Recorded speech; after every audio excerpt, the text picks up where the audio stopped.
look into the future. It's building today in order for the future. When you see something into the future and you're hopeful about it, it's like you've got a vision and you're going towards getting that vision. So that is the one that is giving you the hope to get there. I'm Taffadzwa Nyamuzihwa, and I share hope. Welcome to I Share Hope, the podcast where world leaders share their real stories of hope and how you can use actionable hope to start changing your life today. And now, here's your host, Chris Williams. Hi, Chris. Hi, okay, I can hear you. Yeah, fantastic. Great. How are you today, man? Not too bad. That's good. Man, it's great to hear your voice. We tried this last week and it just didn't work out, did it? It didn't. So, where are you? Let me just make sure. I'm going to get your name right. Let me try this by myself. Don't tell me yet. So, is it, do you say Taffadzwa? Taffadzwa. Taffadzwa. Yeah, And then, yes, exactly. And then you're going to have to just go for your last name. Say your last name. Nyamuzihwa. Nyamuzihwa. Yeah, Nyamuzihwa. That is so cool. Man, I love that. That's so cool. So Taffadzwa. Am I saying it the way you would say it? Say it one more time. First name. Yes, Taffadzwa. Taffadzwa. I love that. Taffadzwa. What does it mean? It means we've been made happy. Remain happy? We've been made happy. We'll be made happy. Really? Mm-hmm. That's really cool. Yeah. You know, people in the West, I don't think name their kids for the meaning of the name as much anymore. I don't know why. But it's really, really cool. I mean, unfortunately, we have 5 kids. We didn't name them for just their name meanings. We thought we liked the sound of the name. So we but I think really good meanings are interesting. Anyway, okay. So you are in where right now? I'm in Harare, Zimbabwe. Harare, Zimbabwe. And how did you get better internet connections today than last week? I'm actually using a different facility. Okay, great. Yeah, I had to go and use a different facility. Yeah, that makes sense. Cool. Because I thought internet for me would be, a Skype would be much more better than a telephone call. Yeah. For 45 minutes, you'll end up trying to give up on your hands and everything. Yeah, oh, I understand that. That's great. Fantastic. So if I get this right, you've been, you're part of the Mandela, or we're part of the Mandela Washington Fellowship for Young African Leaders. Yes. You studied in Northwestern University in Chicago at the Business and Entrepreneurship section there. You've met President Obama and First Lady Michelle Obama in Washington, D.C. Michelle Obama. Yeah. Junior Chamber International awarded you in 2015 one of the top 10 outstanding young people from Zimbabwe. How old are you now? Yeah, for the voluntary and humanitarian. Sorry? How old are you right now? I'm 31. 31. And that was for humanitarian and voluntary work. Voluntary work, yeah. Mm-hmm. Done with people with disabilities. Yeah, and then it goes on. You've got a phenomenal educational background. You studied in sports medicine. You've done a lot of stuff. And right now you are 100% blind. Is that true? Yes. Are you permanently blind? Yes, permanently blind. There's something here that says you went on to study Braille. I'm gonna read this because I think this is interesting in the way it said it, because I'd like to know more about this. It says, let's see, the way that you learned, the type of Braille you used. Oh, come on, I can find this. It was like a very active study, and you like studied how to be blind. There it is. Went for rehabilitation in unaided mobility and Braille. So when you went for unaided mobility, that means to live independently, to move around without a guide, to be able to live your life just with you, if you could totally be free, right? Yes, exactly. And how's that going? fantastic, amazing. It's great. So you've been blind for how long? 6 years now. 6 years. Wow. So can you, I mean, you move around town, you do your thing, you travel, you're traveling all over the world. I mean, how much of this can you do without a guide? I can do most of the things on my own. It's amazing. Is it scary? Now I do. I no longer have fears anymore. I used to have fears, the Yeah. first days, but not now. I take every day as it comes, and every problem, I always find a solution to it. And yeah, that's how I go around my things day in and day out. I know there's so much more you've done than just simply be able to be free, even though you can't see. I know that's not. I'm I'm also a not. part-time radio presenter. You what? Say it one more time. I'm also a part-time radio presenter. A part-time radio presenter. Oh, cool. I, Wow, I do a radio show voluntarily. that's awesome. Yeah. And I do a show that is called Shining Star. A show that inspires and motivates people in order for them to realize their potential and realize their abilities. And because we believe that, we've got heroes within our community, and at times they just need inspiration and motivation to be able to realize, their goals and potentials and move around. So that radio show, has done wonders for me. I've got a listenership of about 2.3 million listeners. Oh my goodness, really? Wow, that's awesome. Online, you can also listen to it online in Zimbabwe. Wow, I'm impressed.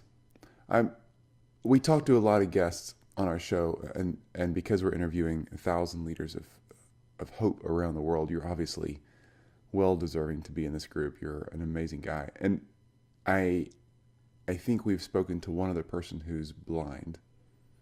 And I don't know why, but of all the things that you've done, which have helped so many people, for some reason, you being able to function in a regular way with blindness is the most amazing to me. And that's not because it's just you centered. I know you're doing so much for so many other people, but honestly, I'd be scared to death to not be able to see. That blows my mind that you're that brave. I don't know how else to say that. I actually stay on my own, and I do my cooking and my laundry and everything on my own.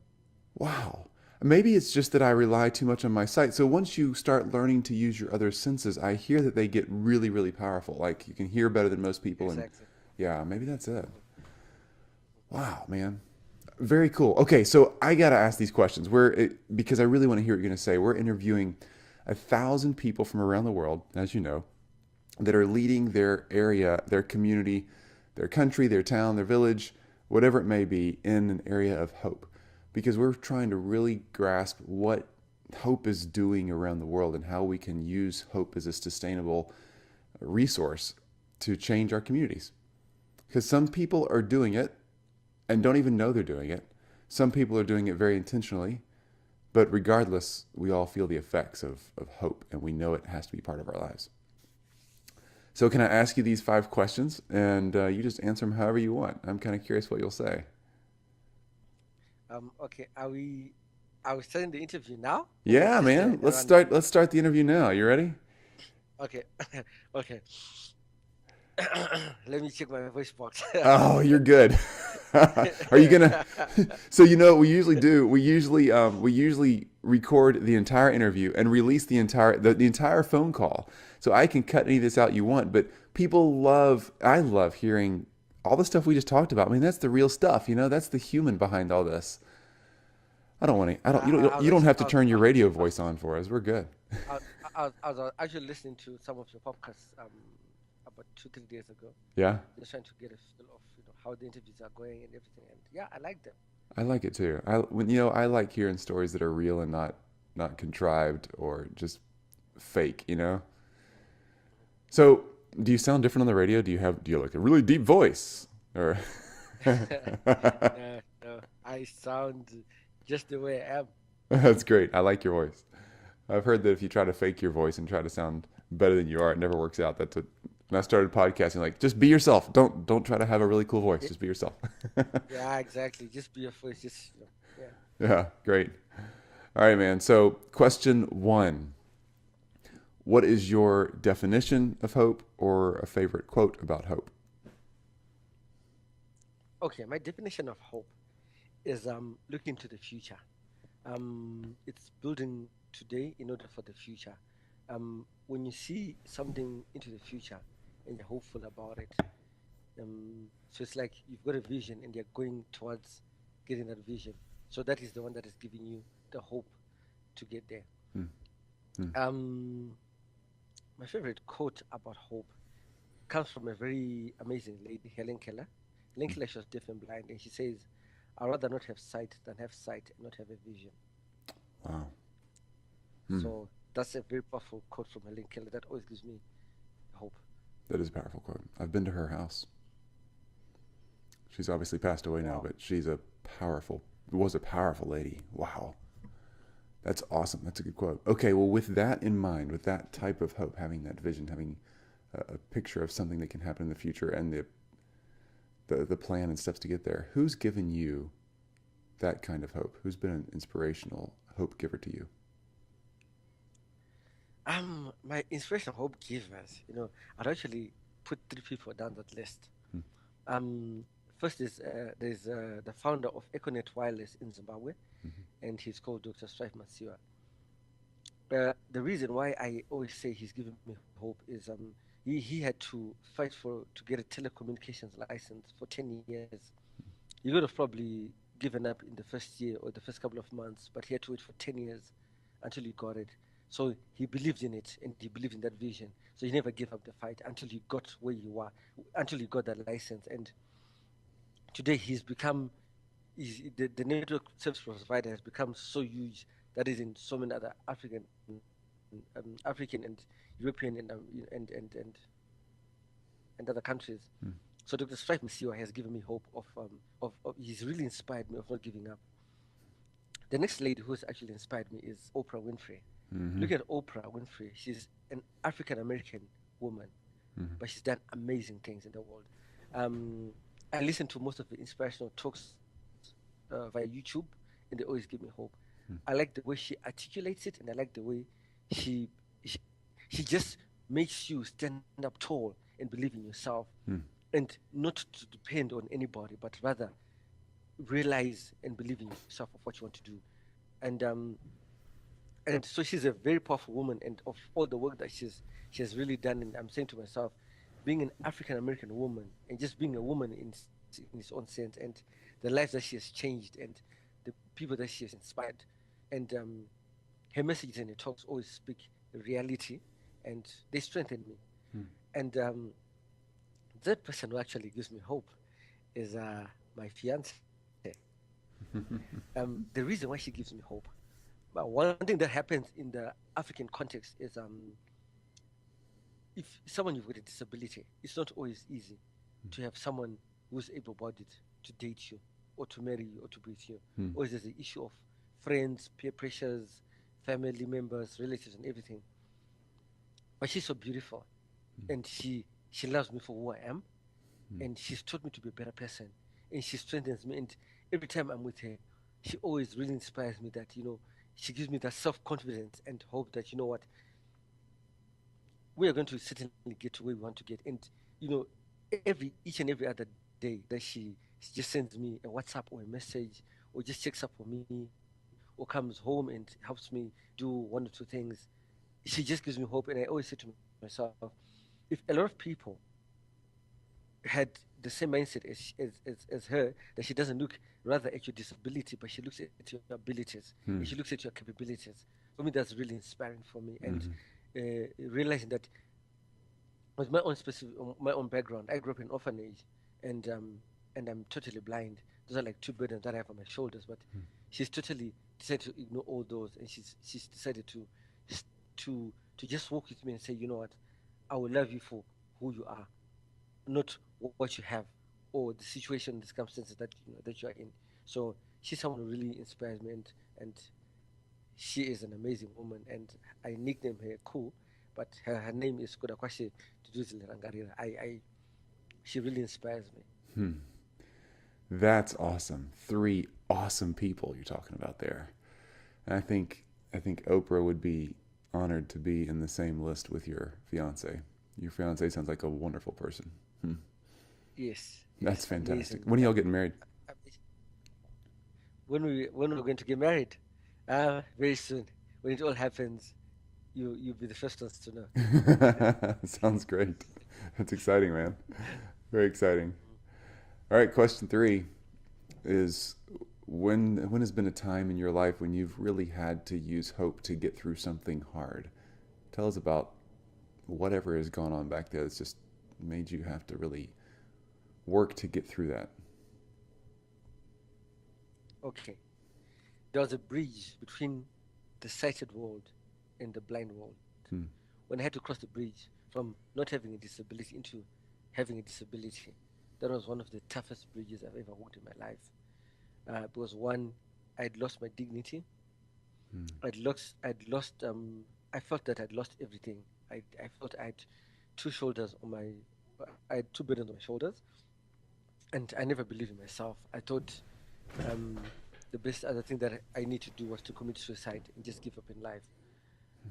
But when I think about especially Strive Masiwa and Oprah Winfrey, because at that time I was not yet dating my fiance, and I just looked at those two people and I said, "Wow, if these two people have actually really made it, I can also make it. I can always stand up strong and be able to realize that bridge." Then one of my pastors from my church came to me and said to me, "Taffadzwa, never do anything out of desperation, because when you do out of desperation, you're bound to make the wrong decisions." So for me, that was also one powerful quote that she told me, and I told myself to never do anything out of desperation. It's rather for me to take my time, not to be made desperate and first think through. And then also realizing that when there is a problem, what solves the problem is the solution. So you need to come up with a solution that will solve the problem. So in every situation and circumstance that I would find myself in, I'll look for first for the solution. Then if I have the solution, it is then easy for me to tackle the problem. So this is how I've been able to overcome all the bridges whereby at times I've lost hope, and I crossed the bridge from I've crossed the bridge from being sighted to being blind. Hmm. And even for me as a Christian, I always say when Jesus Christ came on earth, he traveled by donkey. But in those days, the chariots with the Bugattis and the Escalades and the nice Mercedes Benz. But when he came onto this earth, he was traveling by donkey. Why? But he was the son of God, and he could have had the best ever life. But he came here, and he had one of the worst experiences on this earth. But today he's sitting on the right hand side of God. And what that just gives me about when I think of the Lord Jesus Christ is it's not what you have, it's not the situation or circumstance you are in. It is where you want to go in your mission that needs to be fulfilled. When God sent him on this earth, he had a mission with him. And because he had a mission, he had to make sure he fulfilled each and every mission that he did. And he went through a tough time on this earth, but today he's sitting on the right hand side of man. So if Jesus Christ never gave up, despite being tempted by the devil so many times, besides, you know, persecution he faced with the other people when on his time, he still kept going. So I always say, if Jesus was able to stand strong and made it, and he died for me to have an eternal life, just as a scripture, I'm going to quote a scripture from Jeremiah 29, verse 11, that says, "Taffadzwa, I know the plans that I have for you, plans to prosper you and not to harm you." This is a scripture that also has helped me cross the bridge from loss of hope and for me finding hope. Hmm. Powerful. Wow. I'm soaking this stuff up, man. Thank you. Wow. So you've crossed the bridge between the people with sight and without sight. You've made that journey. You've done all this amazing stuff, humanitarian work. What are you doing today? Right now, you're really enjoying a lot of success, and that's really wonderful. I'm thrilled. What are you doing today to share hope with people? That's question number 4. What I'm doing to share hope, I believe my purpose on this earth is to impact the world. Hmm. My purpose on this earth is to change lives, is to give someone hope and inspire them and make them realize their destiny in life. Um, I always say a quote that I go on to say that it is you who makes your tomorrow better. Your past doesn't determine your future, but your present determines your tomorrow. So it's what you do today that you determine your tomorrow. So basically, what I'm doing today, I've started up an organization that is called Shine On International Trust, and the vision of this organization is to create a society where the blind are empowered, independent, um, live a healthy and social lifestyle. And what are we doing? How are we breaking it down now to the vision? So basically, we're training the blind on how to use ICTs. Right now, I'm talking to you over a Skype call. I use my laptop on my own. Mm-hmm. I can write emails. I can do research. I can read the Bible on my own. I can read the newspapers. I do email. I use my smartphone on my own. I've got an iPhone that I use on my own. I'm able to use it on my own. So I find that technology is something that you can bridge the gap between the able-bodied and the blind. Mm.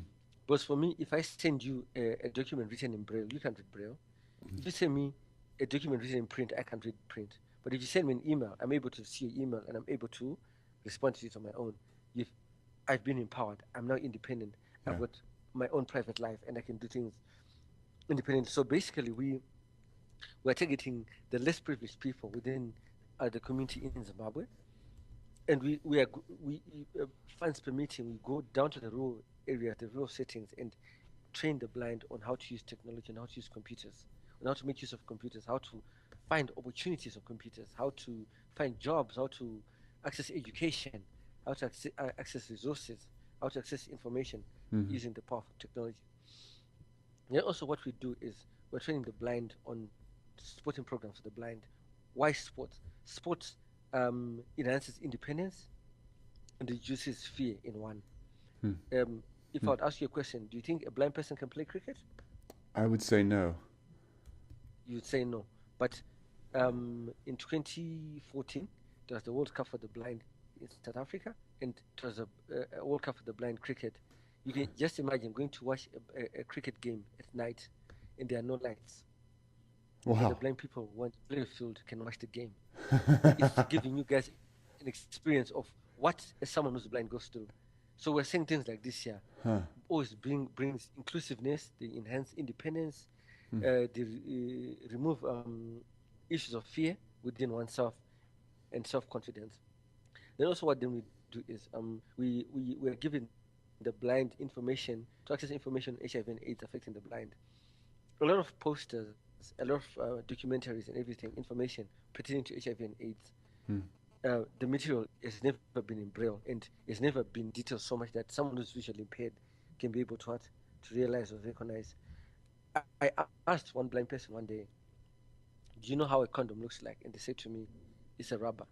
Then I asked them the next question, do you know how to use it? They said no. Oh, wow. So you can imagine how many people who are blind are being deprived of living a healthy and independent lifestyle, who cannot protect themselves. And I've seen in Africa, there's always this norm where people say the blind people have got so many kids. The issue is because they also do not have this information on family planning issues. That if you use things like your condoms, you then can be able to prevent pregnancies, STIs, HIV and AIDS. I would have never thought of that. You want to give information. You give information showing on HIV and AIDS affecting the blind in this community. They also need that information. They also need to live a healthy and social lifestyle. And then the fourth thing that we're doing is we're now advocating for people with disabilities to be able to access education, be empowered, access health services, access everybody, access every resource like just everybody. Because you can imagine, we are now fighting for inclusive education, and we're saying when there's inclusive education, the society becomes inclusive. You can imagine if you learned with a child who had a disability since you were young, by the time you get to about 30, 35, 40, you really understand how these people function. And hence now we are reducing issues of discrimination and stigma. And you also give them a chance of empowerment. And we're also saying, in terms of empowerment, we're also saying, let's empower people even with disabilities, because There's certain jobs that I can do. I also do. I have a certain things that I do on my own, Mm-hmm. and I believe people with disabilities out there can also do those things. So let's give them the chance and opportunity. Then we're also now looking at health facilities. You can just imagine if if um if a pregnant woman goes to a hospital and the hospital does not have the escalates, the elevators, and she's on a wheelchair, how is she going to get to the next floor? Because she's got a disability. She Mm-hmm. won't be able to get there. So we're saying all these services should be accessible. Or even you get to the doctor, and the next thing the doctor is saying, you tell the doctor this is what I'm feeling, and the next thing the doctor is just saying, okay, let me give you an injection. No, the doctor should first explain to you and say, okay, this is what you're feeling, and this is what the condition is called. The injection that I'm going to give is called such an injection, and this is what is going to work. So Mm-hmm. you're also going to inform the patient. Or I've seen in situations in some government facilities within Zimbabwe whereby a deaf patient gets into hospital and the nurses are calling and saying, next, next, saying the next patient should come. Oh yeah. But this one who's deaf, the moment you say next, he doesn't know because he can't hear you. And nobody has been able to be told how to interact with these people or to give them the information that, it's now your turn or this is how we're going to assist you. So Mm-hmm. we're saying it is very important that everybody is able to access every other service just like everybody because we've got things. So that's the big project I'm doing on a large scale. But also on another scale is I'm doing a part-time radio voluntary program on a radio station that is called Star FM, that is in Zimbabwe. And I've got a 30-minute radio show that comes in weekly. And the basic vision and dream of this show is we want to celebrate people that have defied the odds. We want those people who've got their zero to hero stories, people who've been down and out, and they pick themselves up and give hope to somebody else. Because your story, as you're narrating it on radio and telling your story, there's somebody out there who's listening to your story, who's probably in the same situation or in a more similar situation, and they can find hope and say, if this person has done it, or if this person has done it in this way, I can also do it. So this radio show has got a huge listenership of about 2.3 million listeners at a go, and we feel that what people want in the society is motivation and inspiration.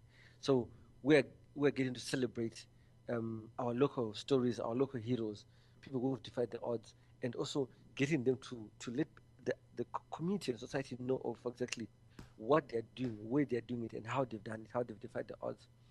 But also, then what I also do on another part-time scale is I go out there into the community and I give motivational talks and inspirational talks to the less privileged, to the vulnerable groups, to women, to ladies, just making them, giving them hope that look at me. I was born in an orphanage. I grew up in an orphanage. Now I'm totally blind. But because I never felt pity on myself, and because I believe in myself, and this is what I've been able to do to be where I am today. So I'm also saying to them, if I've got a disability and you've got a disability, I'm sure you can also pick yourself up and be able to move. The solution should first start with you. I don't have the solution for you, but you've got the solution. All I do is I help you realize to get your solution or to your dream and to your goal. So those are the things that I'm basically doing to my community, giving people hope and inspiring them and motivating them to pick them up and go on with the little that I have and So around me. Taffadzwa, that's an amazing amount of work, and you're so driven. You're not feeling all down and bad for yourself. I mean, you're really moving forward. Why are you this way and other people aren't? Not just saying with a disability or an issue like blindness. I'm saying just in general, when people have something hard in life that happens, not everybody just gets right back up and starts pushing forward. What makes that different for you? Do you know? Okay, the first thing that I have is I'm a Christian. I believe in God. I believe that God loves me so much, and I'm going to just tell you two things based on the biblical scriptures. Mm-hmm. In John 3 verse 16, you know what it says? It actually says, "For God so loved Taffadzwa, that He gave Taffadzwa His only begotten Son, that whosoever believes in Him, Taffadzwa should not suffer, should not perish, should not die, but have an everlasting, successful, divine health life." And then the other part of it is because I've got swag. I don't know if you understand that. I've got the swag. So that's an acronym. But when I say swag, it means The S stands with saved, the W is with, the A, amazing, and the G, grace. So the other thing is, I always believe that if you feel pity for yourself, all people are going to come and do, they're going to come and say, I'm sorry, and they're going to move and go. We all have a purpose and destination and the destiny that we need to fulfill in life. Until we only start believing in ourselves and pick ourselves up, that's when we realize this. So nobody's going to change your situation for you, but you're going to change your situation for yourself. Be proud of who you are, despite your situation, despite your circumstance. I always tell myself, I look at myself in the mirror, as blind as I am, and I tell myself, boy, you're the most handsome person in this world. I don't even talk about someone that I'm handsome. It gives me self-confidence. And I always say to people, don't feel sorry about me, because there's nothing to feel sorry about me. It's, let's have an interaction and let's communicate so that the both of us can be able to motivate and inspire and change each other and learn from each other. So I just have this belief that no, my past doesn't determine my future. What I do today will determine my tomorrow. Man, I love talking to you. You're really, really great. You're inspiring me. I don't know how to say it. It's inspiring, I think, is the right word there. You really are. Okay, question 5. This will be good and practical. What are the simple steps that myself and the rest of the listeners like me who get to just listen to you talk right now, what can we do to build hope in ourselves or share it with somebody else? The simple 1, 2, 3 steps, whatever. Okay, the first thing I will always go back and say, when there's a problem, the first point of call is you need to come up with a solution for yourself. So when I say so is the first point of call, I always tell people what solves problems are solutions, and it's not money. The first, if you've got the solution, then the money can come, then the problem is solved. So supposedly, you're saying, I don't have money to be able to go to university. The first thing that you're going to say to yourself is, oh, okay, what am I going to do to be able to get that money to go to university? Is ask yourself, what can you do with what you have around you? Are you going to say, I'm going to work at a supermarket part-time and go to university in the evening? Am I going to work and raise funds, then be able to go to school? Or am I going to say I'm going to give an example that maybe it's a bank and I want to study accounting. I'll go to the bank and say, look guys, I don't have money to pay my school fees, but if you guys pay my school fees after I finish my degree program, I can give you my services for the next 3 to 5 years until I can hop on to the next career or next job. Yeah. I'll give you my services because you'd have invested in. The first thing is you need to first have a solution. Don't feel pity about yourself. If you feel pity about yourself, 100 more people are going to come and feel pity for you, and you will never be able to pick up yourself. But if you embrace yourself and be confident in yourself, the next 100 more people will find confidence in you and will want to assist you and invest in you. I don't believe in people helping you. I believe in people investing in you. What people want is to make an investment in you. Because if I was given another example that if I'm totally blind, but if I sit down and I rely on Chris coming to give me money all the time, the day I hear that Chris is no more, I will actually cry the loudest because my source of income is gone. But if I work for myself, until the day nature takes its course, I can be able to look after myself. I'm not dependent on anybody, but I'm rather independent. So look for a solution on. Don't feel pity for yourself, because 100 more people will feel sorry for yourself. If people tell you you're ugly, go into the mirror and look at yourself that I'm wonderfully and fearfully made by God. I'm very handsome and very beautiful. Look at yourself in the mirror and tell yourself, I am the most amazing person in this world, and I'm going to make it. Because nobody's going to come and tell you, and you don't need to tell it from anyone. That's what I'm going to tell someone. That's small little steps. Perfect. All right, man. How do we stay in touch with you? Like, do we look at your website, social media? Where can we find you and keep up with this? So, let me make sure I'm right on this. So I see Shine On International Trust is the name of the organization, and your website, if I get this right, I believe it's shineonafrica.org. So ShineOnAfrica.org. onafrica.org. Is that right? Yes. Okay. And then Facebook and Twitter. Can I throw those out there as well too? My Facebook is Shine On International. Okay. That's for the organization that I do. Great. My Twitter is Taffy Shines. So it's TAFFYSHINES, Taffy Shines. Nice. Awesome. And there's a lot of stuff here. I mean, you got YouTube stuff. You got a lot of cool stuff going on. I'm looking at your website now. It's really amazing. The site's beautiful. I love it, by the way. Very cool. Okay, so we're going to put all these links. So if you're listening in and you don't have something in front of you to write this down on, we'll put all the links at isharehope.com, so on the iShare Hope website. And if you just go to interviews and then look for this interview, you'll find Taffadzwa. Taffadzwa.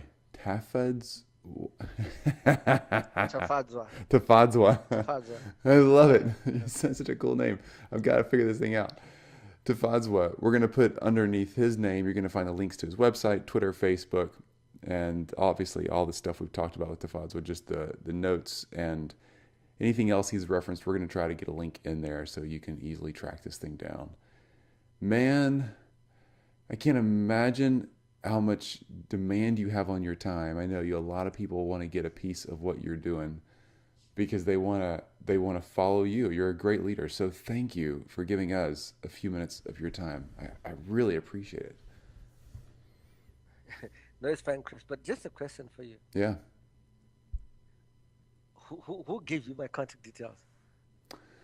We look long and hard to try to track down the right people. So we're truly trying to stay with a world population map. So we're trying to slice up the global population, stay with it, not just based on location, but based on socioeconomic conditions, race, religion, education, obviously gender, and then there's a lot of different ways you can slice and dice any community or any society to make sure that we try to get a broad spectrum of that community. So as we go into any country and look for interviews like Zimbabwe, we try to make sure we're really understanding what the Zimbabwe population looks like, and then try to get sections of that so we can represent the Zimbabwe people. Or, I don't know, for instance, I don't know how many people have been given the Mandela Award that you've been given, but not all of them are from Zimbabwe, I'm sure of that. So, we try to make sure we get a really good cross-section of people who've accomplished certain things, certain levels of education, certain locations, religions, political affiliations, whatever it may be. Okay, can you do me a favor? Yeah. You put up the podcast. Can you send me the link via email? Yeah, absolutely. So what we'll do is The link that takes me direct. Yeah. So what I'm going to do is, they were about 2 or 3 months ahead on our interviews. So we release them once a week. This is a 5 or 10 year project, and depending on how many we start releasing. But we're getting pretty far ahead right now. So what we do is we get the interviews ready, and then we put them out again in probably 2 or 3 months. And I will send you an email, and then it'll be out there on iTunes, on our website, on Stitcher Radio. We'll give you downloadable links for MP3s and social media links, whatever you want, man. And we like to share. We love sharing these stories. This is so cool. Because people need to hear. I need to hear, man. Not just our people that are listening in with me. I'm just one of a bunch of people who get to listen to awesome leaders like you. But we need to hear this stuff because, all of us get kind of in our groove and we forget to look up and realize, man, there's so much more. We can do more and change the world. We really can. Definitely. All right, tell me this. Oprah gets. Go ahead. I said I hope Oprah gets to listen to this. I do too. Do you happen to know her? No. Oh, too bad. I'm sure. Well, I am trying. We get to interview some really, really cool people, and I would love to interview Oprah. You're not the first who said that. I bet we've had 5 or 6 people who've said, "Man, I'd love to get this interview in front of Oprah, or hear an interview from Oprah." Boy, I would too. So maybe we'll get in touch with her someday. All right, do this for me. We have each guest introduce their own part of the podcast. So at the beginning of the podcast, we'll put this quote on there. So can you give us a quote? Just say your name and I share hope. So if I was the guest, if I was in your seat right now, I'd say, I'm Chris Williams and I share hope. So I'll be quiet. Can you just say your name and I share hope? For example, I say, okay, I'm Taffadzwa. Okay, so I said the quote, my name, and I share hope, right? Yeah, you just say, you don't have to put any other quote. All I need is your name and I share hope. Chris? Yes, can you hear me? Hello? Yeah, so Okay. I'm saying that I say the quote first. I say the quote, then my name, then I say. You don't even have to say a Right. quote. You can say a quote if you want, but I'm just looking for your name and I share hope. Okay. A famous leader, Nelson Mandela, says, it always seems impossible until it is done. And I'm Taffadzwa Nyamuzihwa, and I share hope. That's awesome. I love that. Man, I love that. Dude, you're good at this. You really Sorry? are. You are gifted at this. You are really good at inspiring people. I love it. I wish I could hear your radio show, but I'm assuming it's not in English, right? Hello, Chris? Oh, you there? Am I losing you? Yeah, I'm there. I don't know what's happening. We're getting cut out a little bit. Yeah. So your radio show I is didn't- not in English, correct? No, it is in English. Is it English really? shown on both of. Yeah. And is it? Can I find it from your website? No, it's www. I'll give you the link when we just hang up on this call. Okay, that's great, and we'll post that on the I Share Hope. Shoot me an email or put it in Skype either way, but we'll put that on the website as well, so people can track down your radio show. Oh, that's awesome. Okay, good, man. Have it. What time is it there? What time is it in Zimbabwe? It's about